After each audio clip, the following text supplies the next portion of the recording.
I'm thrilled to have her with us tonight. I couldn't be a bigger fan. It's Amy Poehler, ladies and gentlemen.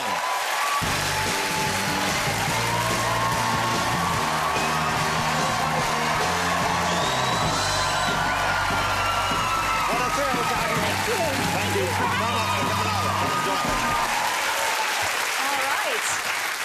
All right. Hey, so before we start talking about you and start talking about your career, let's just talk about something which is touching all of us right now. Of course, tomorrow is Valentine's Day. Yes, yes. Do you make a fuss of Valentine's Day?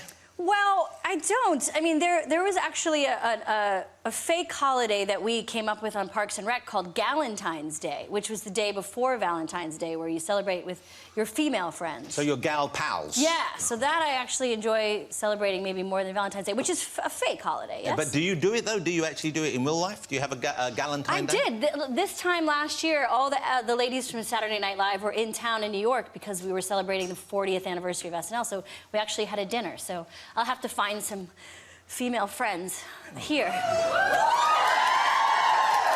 Some gals. Well, I think you won't have any trouble. Some gals. Have you ever had a bad Valentine's gift or a super good Valentine's gift? I remember in high school, we had something where you could give a carnation to someone in your class, and I'm having some post-traumatic stress thinking about that, because you would just sit in your classroom just waiting to see if a carnation came to you. And I think I may have sent myself a carnation. Wow. Just so I wouldn't be embarrassed on the day. Wow. I know, it's a real low point. Yeah. I pretended I was my own boyfriend. That's it. Yeah, I hope you guys feel bad for me about that. Yeah.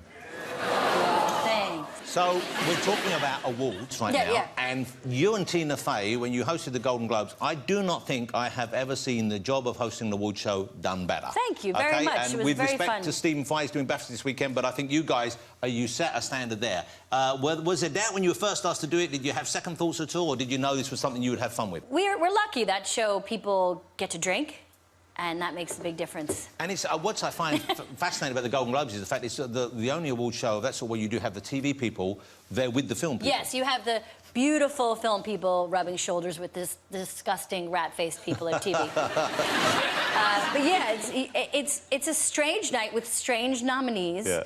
And weird speeches, so it's good for comedy. There's a moment I have here. This is a picture of Amy co-hosting the Golden Globes. There you go. Oh, yes. George. So you're keeping George's lap warm. Yeah. I was walking by, I was busy working, and I was walking by, and George said, come sit on my lap. And I said, not now, George. And he started to cry or something, so I felt bad for him. You know what? We've got this far in the interview, and I haven't mentioned one of my favourite things that you've been involved in, and one of my favourite things of all time, Parks and Rec. I don't know how many fans we have in the Parks and Rec. I don't know what channel was it over here? I don't know. It's so interesting that American comedies and British comedies have this weird thing where I don't know why we can't watch each other's stuff. It's very strange. I mean, I was just saying backstage that we used to trade VCR tapes of, like, The Day Today, you know, like, and Alan Partridge, because we couldn't get it. For people who haven't seen it, and you could buy it on DVD, and I would urge you to do that, but how would you describe the show and the character, Very quickly, Leslie? it's about a politician with big dreams and very little power, local Parks and Recreation employee, Leslie Knope, who believes that she can make a difference. And it's the bunch of wackadoos that work with her. But it's just sweet and funny, and what a cast, of course. She had Aziz Ansari on it. He was on the show a few weeks back. The world-famous Chris Pratt. Well, that's the thing. Chris Pratt, who we now all know as one of the... Aziz Ansari, hilarious. He's the hot action star guy now. And there he was back when he had a dad bod.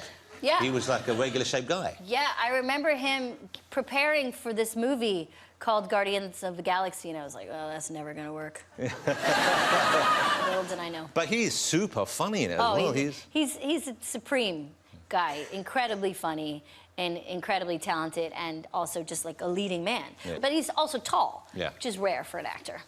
Are they normally pretty tiny? They're usually tiny. Wow. Little teeny tiny. And you're not a tall woman, but you're not a short woman. Thank you. I am a short woman. Well, I'm 5'2", which I think is below average. Oh, that is small. Yeah. It's not that small. I once went out with a girl who was 4'11½". Really? And she will not let it go. It was 30 years ago. Well, she was a shorter person. Yeah. But it was fine. Yeah. But you must miss, when you've worked for that long with the team of people, and clearly you could just sense from the show that you guys were getting along. I guess you must miss them. Do you have I do. I miss reunions? them all very much. I would love to find some excuse to have a reunion with them again. I love them. Let me ask you about Inside Out, because Inside Out was... I mean, I love animated movies generally. I love Pixar, of course, and Disney films, but what a lovely, what a charming, and what a thought-provoking film as well. Yeah, it was so good. And I guess quite a tough part to play, because you're playing the character, well, the emotion of joy. Yes. But I guess you have to modulate that kind of performance somewhat. Well, you know, one could get really sick of that character. But joy is the kind of the engine that moves the story along. And the wonderful moral of the film and the story is that it's okay to be sad, basically, to teach children that you don't always have to be happy all the time. There's a lot of emotions going on, and sadness can kind of inform you and support you in ways that you never imagined. But so Joy has to give up the reins, and she's in control. And I had to make sure that she wasn't the kind of character you just wanted to slap all the time. So I guess if she was too crazy, over the top, happy all the time, that's too much, and if she isn't enough, then... Yeah, she would be a psychopath, I guess. Yeah. I think many people's favourite character in it, and this is... Please don't take this in any way dismissive of your contribution, but Anger, the character of Anger, I don't know, did your kids like the movie? Did they like one character? Did they love seeing... They love Anger. Anger is their favourite because when he yells, fire comes out of the top of his head, which is just a great gag. And also, he misbehaves. Yeah. You know, and he just says all that. They're two young boys, so they just love anyone that says no. Yeah. And does the opposite of what they're supposed to do. And Louis Black did the voice of that, and he was amazing. Well, let's have a look. This is a little burst of Inside Out. All right, open. This looks new. Think it's safe? What is it? Okay, caution. There is a dangerous smell, people. Hold on, what is that? This is disgust. She basically keeps Riley from being poisoned, physically and socially. That is not brightly colored or shaped like a dinosaur. Hold on, guys. It's broccoli! Yeah! Well, I just saved our lives. Yeah, you're welcome. Riley, if you don't eat your dinner, you're not going to get any dessert. Wait, did he just say we couldn't have dessert? That's Anger. He cares very deeply about things being fair. So that's how you want to play it, old man? No dessert? Oh, sure. We'll eat our dinner right after you eat this. Right. Here comes an airplane. Oh, airplane. We got an airplane, everybody. It makes sense. Okay. Let me ask you about Saturday Night Live, because that, of course, it was already a legendary show. It was the benchmark for comedy in that country, probably globally as well. What about the guest stars on the show? Because working on that show, you have the most phenomenal list of guest hosts coming through. You had John Hamm on, and I think you were heavily pregnant when he was on the show. I was. I wrote about this in my book. There's a funny instance where I was due to give birth on that Saturday, and it was the Friday before, and I made the mistake of thinking that my child was going to play along with these plans.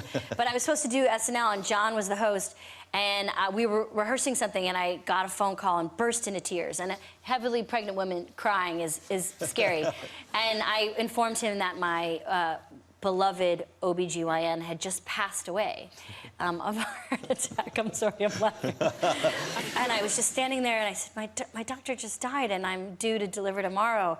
And everyone got very quiet, and he just leaned in and said, this is a really important show for me, and I need you to get your shit together.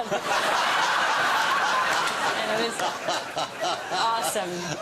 Awesome. And then I ended up giving birth the next day. Wow. Yeah. Okay. And missing the show. And he's never forgiven you. Yeah. And he went on to fame and fortune.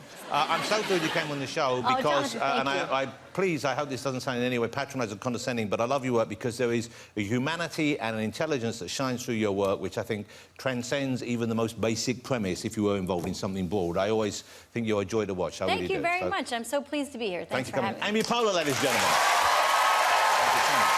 Still to come on the show, we'll be joined by Sacha Baron Cohen, Stephen Fry and Ramesh Ranganathan, so don't go away.